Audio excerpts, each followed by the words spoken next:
What you're about to hear isn't fiction or gossip. It's the actual word-for-word courtroom testimony from the federal trial of Sean Diddy Combs, straight from Inner City Press. After months of swirling rumors, leaked court filings, and the internet exploding with theories, the day finally came. Sean Jay-Z Carter walked into that courtroom, not as the untouchable music legend or business tycoon we know, but as a man forced to stand in the middle of a legal earthquake. This wasn't about headlines anymore. This was real. He wasn't just defending his own name, he was also stepping in as a legal shield for Diddy. With freak-off parties now under oath and Diddy's empire collapsing fast, Jay-Z got pulled right into the chaos, guilt by association. His name kept popping up in places he swore he never stepped foot in, rooms he denied ever entering, wild events he claimed were straight-up fiction, and people he says he never met in his life. But now, he had to face it all. The jury, the media, the entire culture holding its breath, waiting to see how Jay-Z would hold up under the weight of it all. What could he possibly say when every eye in the country was locked on him? Then, boom. The moment Jay-Z took the stand, the courtroom had just settled after a tense morning of non-stop legal clashes. The prosecution was gearing up to bring back explosive evidence tied to Cassie Ventura's testimony. Diddy's legal team looked cocky, flipping through their files like it was just another day. And then the courtroom doors swung open. No whispers, no slow reveal. It was bold, like someone walking in knowing Judgment Day had finally arrived. Jay-Z walked in dripped in a midnight navy suit so sharp it looked like it could cut through lies. It was less fashion, more battle armor. No eye contact, no head nods, no Rock Nation crew flanking him, and definitely no Beyoncé. Just him, alone. A living legend stepping into a courtroom that never expected this moment. He wasn't on the witness list. He wasn't supposed to be under oath. But there he was. The room froze. A ripple of gasps spread through the crowd. Half the gallery instinctively stood like they were seeing royalty. Or a ghost. A reporter literally dropped her pen. Cassie Ventura leaned forward, whispering something fast to her lawyer. Even the judge raised her brows, shocked. And Diddy? He stared at the door like he'd just seen a ghost from the past he swore would never return. That ghost was walking, and he wasn't here for show. Jay had asked for the session to be sealed. Private. Hush, hush. But the judge shut that down. The court demanded transparency. And now, Jay-Z was about to deliver the performance of a lifetime. No beats, no hooks, just raw memory and the weight of the truth. He raised his hand, swore the oath, and every major name in the building leaned in. Federal prosecutors, entertainment reporters, big-time attorneys who usually did power lunches at Soho House now sat on the edge of their seats like fans at a secret show. His voice? Cool, steady, but tight, like a cable pulled to its limit. "I want to make it clear," he said, locking eyes with the jury. "I came here because silence ain't an option no more." And just like that, silence fell like thunder. This wasn't Sean Carter the mogul. This wasn't the billionaire rapper. This was the man. No PR mask, no corporate spin, just truth. And he didn't waste a single breath. Jay didn't open with some weak denial. Jay-Z didn't come to play defense. He came with context. And that's even more dangerous than denial. "Yeah, I got invited to Diddy's events," he said. "Yeah, I showed up, but let me make one thing real clear. What I saw and what I was told were two completely different worlds." He dropped each word slow and heavy, like he wanted every syllable to land with force. His lawyers froze up, rigid. Diddy's team? Shifting in their seats, eyes darting. Was Jay helping the defense or throwing them under the bus? Nobody knew yet. But the truth was unraveling. And it wasn't pretty. Jay started spilling what nobody thought he'd ever say in public. "I saw the setups," he said. "NDAs on clipboards, phones being snatched, back rooms behind curtains. I didn't go in them. I didn't sign nothing. But yeah, I knew." Then he paused, looked around the room. "I knew something wasn't right." Boom! That one line hit like an earthquake. Because he wasn't just admitting he'd been in the building, he was saying he saw the machine. The machine so many have whispered about but never dared describe. The same twisted setup Cassie, Dawn, Richard, and more laid out in their testimonies, now being confirmed by someone at the very top. Jay turned to the jury, eyes locked. "You gotta understand, in this industry, there's parties, and then there's parties," he said. "And the ones I ended up walking away from, those weren't about fun anymore. They were something else. something dark, controlled. Then the prosecution asked straight up, "Did you witness anything criminal?" Jay hesitated. The room went silent. "Not directly," he finally said, "but I saw enough to know. I shouldn't have been there." He brought up one night in particular, 2015, Miami. Supposed to be a birthday bash for Christian Combs, but something felt off. Real off. "They had masks," Jay-Z said, his voice low but sharp. "Real masks." He described one man strutting by in head-to-toe leather and nothing else but high heels. Some folks in the courtroom chuckled. Jay didn't. "I didn't laugh," he said, "because that man, he looked terrified." Jay said he bounced early that night, didn't wait for the VIP car service. He called his own ride and dipped. "I didn't want my name tied to whatever that was," he said, eyes steady. Then the courtroom dropped into a new level of chaos. Prosecutors pulled out a photo. Leaked, blurry, but confirmed legit. Jay-Z, Diddy, LeBron James, and Beyoncé, all in the same room. And dead center, a man in a full latex mask, kneeling on a velvet pillow like it was some kind of ritual scene. Jay stared at the image. "Yeah, I remember that moment," he said. "I was told it was performance art." But he didn't laugh, and he definitely didn't stick around. Then he looked straight at Diddy. "You knew people trusted you," he said. "You used that for the first time." Diddy's face dropped, jaw unhinged like he just got slapped in front of the whole world. Then Jay-Z flipped the script entirely. This wasn't just cleaning up his name anymore, this was demolition. He told the court about a private convo with Diddy back in late 2018, when whispers about investigations were starting to creep through the industry. "Diddy called me," Jay said. "Told me, they coming for me, you gotta be careful who you stand next to." Jay looked him in the eye and asked the only question that mattered. "Did you do anything I can't come back from?" And Diddy's alleged reply? "It's just parties, Jay. Just experiences. Nobody gets hurt unless they want to." Jay's voice cracked. "Just a bit." That line haunted him. "That was the last real convo we had," he said. "I stopped picking up after that." He backed away quietly. No drama, just distance. Stopped showing up to Revolt events, pulled out of joint deals, told Rock Nation, "Keep our name away from whatever Puff's got brewing." Then the prosecution hit the room with another curveball, an email chain, this one between Jay-Z's legal team and an anonymous sender, dated early 2020. The message warned that NDAs from old events might be used as weapons, not to protect the innocent, but to trap the ones who didn't even do anything, just for being in the room. Jay nodded slowly. "I knew exactly what that meant," he said. "They were going to use silence like armor, and I wasn't about to get stuck behind it." Then came the line that shattered the courtroom and exploded across headlines before the judge even called for recess. "He used to be my brother," Jay said, his voice sharp. "But now I see who he really was, and who I almost became, just by standing too close." The entire courtroom froze. It wasn't just quiet, it was shaken. Jay-Z leaned forward in that witness chair, hands folded tight. His voice came out steady, but there was real emotion behind every word. This wasn't about celebrity drama anymore. The tension shifted. He wasn't just here as some superstar caught in the blast radius. He was a husband, a father, a man trying to protect his entire legacy. Then he said, "I need to speak about my family." He turned his eyes to the jury, no flinching. "Because when my name gets dragged, so does theirs." The room, dead silent. Jurors leaned in. Reporters froze mid-type. Even Diddy, who had been scribbling the whole time like he didn't care, stopped cold and looked up. Jay-Z described the nightmare this whole situation unleashed on Beyoncé and their kids. "Blue Ivy's old enough now. She reads headlines," he said. "She came to me and asked, 'What's a freak off?'" Jay's voice cracked, just barely. That's not something a father should ever have to explain. He painted a raw picture. After the lawsuit dropped his name, reporters camped outside their house. Paparazzi stalked Blue Ivy's school. Media twisted everything, turning rumors into breaking news and dragging his family through a war zone made of clicks and chaos. Jay-Z kept going, and it only got heavier. "My wife's held me down through everything," he said. "But this was different. This wasn't about music beef or corporate drama. This was a nuclear bomb dropped right in the middle of my family's life. And the sickest part? It was all based on a lie."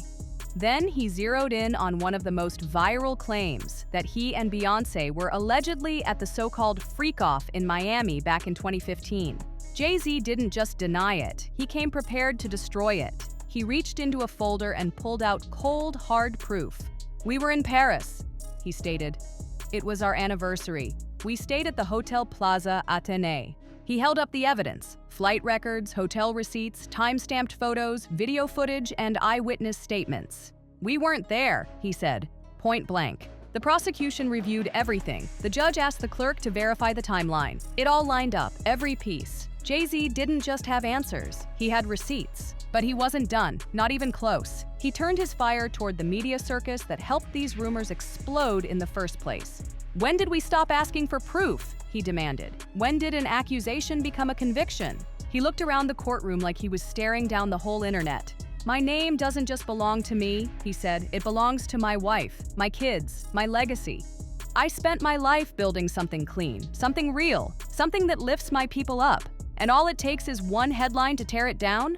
He didn't just defend Beyoncé, he protected her name like it was sacred. Her name came up several times, but Jay made sure not a single word sounded reckless. He kept it sharp, respectful, but firm. Jay-Z didn't try to hide behind Beyoncé's fame or use her status as a shield. He talked about her like what she is: a mother, a wife, and a woman, blindsided by toxic lies she had nothing to do with. I came here to defend truth, he said, and to make sure no one, not even a billionaire, gets to bury people in lies. His composure was solid, like steel, but his voice, it got sharper, colder, like he was done playing nice. Next target, the infamous Miami party, the one supposedly hosted at Gloria and Emilio Estefan's mansion, the event multiple witnesses claimed he was at during one of Diddy's freak-off nights. I want to be very clear, Jay-Z said, eyes locked.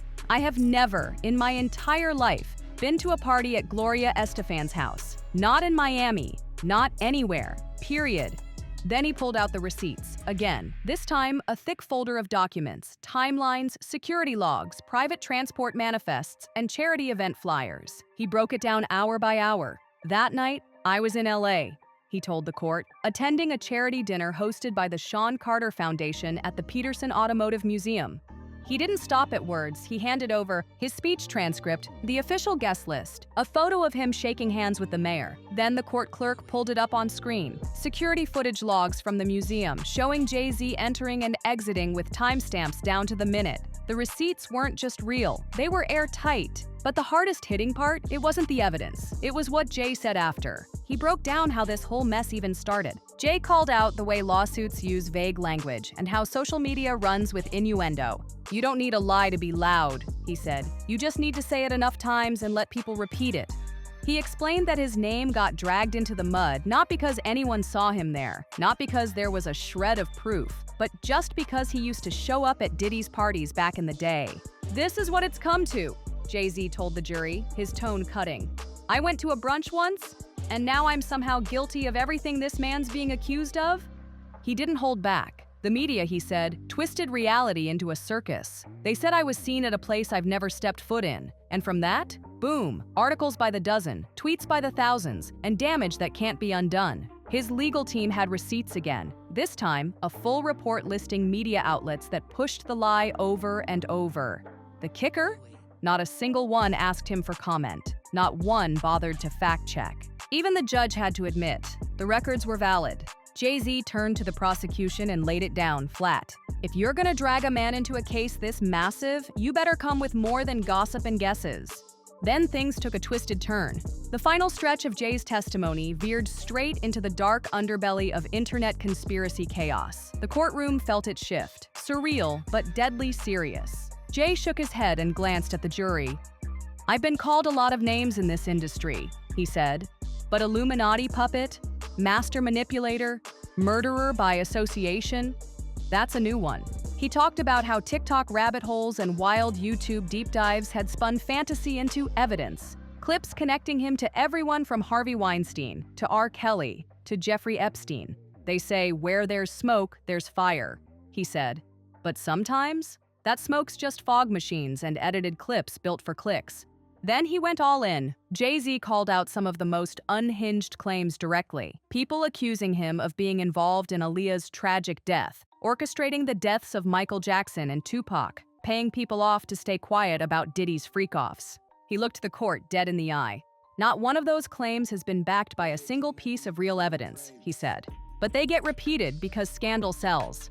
Then, with quiet intensity, Jay pulled out a printed Reddit thread. It had thousands of upvotes, deep speculation about some supposed inner circle between him, Beyoncé, and Diddy. Jay-Z held up the printout, his voice steady but sharp. This is what passes for journalism now? He wasn't just talking about online gossip anymore, he was pointing at a culture that had spiraled into chaos. Then he got personal. My own family's been followed, he said. Business partners pulled out. I've had death threats. All because someone with a YouTube channel decided to play detective and connect dots that don't even exist. But then, out of nowhere, he turned the mirror on himself. He admitted that maybe, just maybe, his silence helped make it worse. I didn't speak up sooner, he confessed, because I thought the truth would speak for itself.